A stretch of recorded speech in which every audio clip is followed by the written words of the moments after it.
de Perspectivas Económicas de México. Para hablar del tema, saludo con gusto a Gabriela Siller, directora de Análisis Económico de Banco Base. ¿Qué tal, Gabriela? Muy buenas tardes.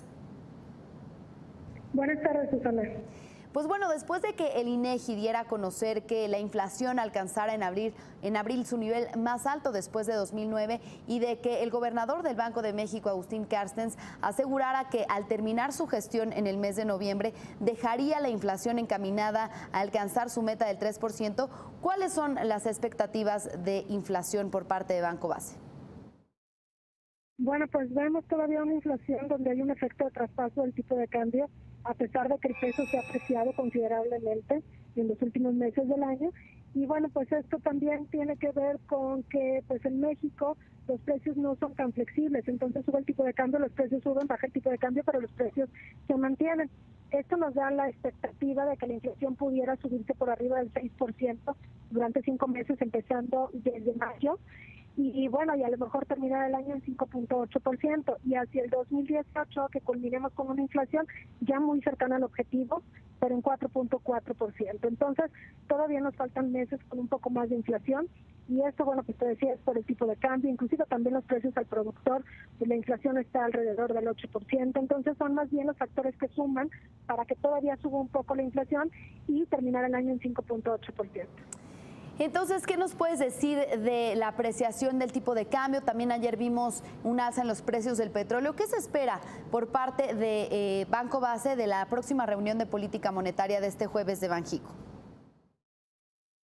Mira, creemos que el Banco de México, pues además de fijarse también en la inflación de México, en el tipo de cambio, sigue muy de cerca lo que haga la Reserva Federal.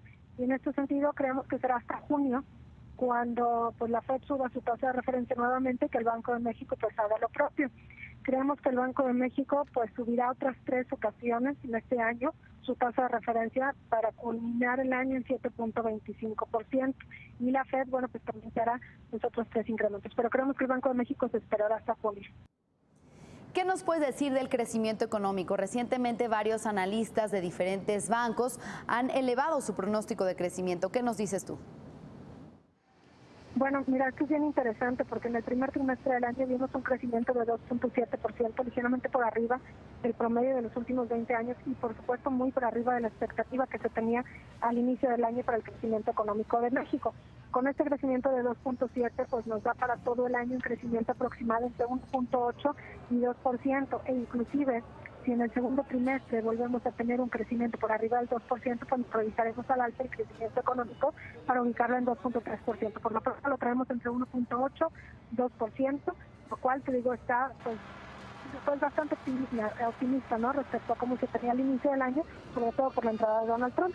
Y es que vale la pena mencionar que el crecimiento económico de México, en lugar de verse afectado por Donald Trump, más bien se ha visto beneficiado, sobre todo por la subida que ha tenido el tipo de cambio de las mercancías importadas en México, donde el consumo pues ha tenido crecimientos aproximados del 3% y el consumo pues es el 50% del PIB de México.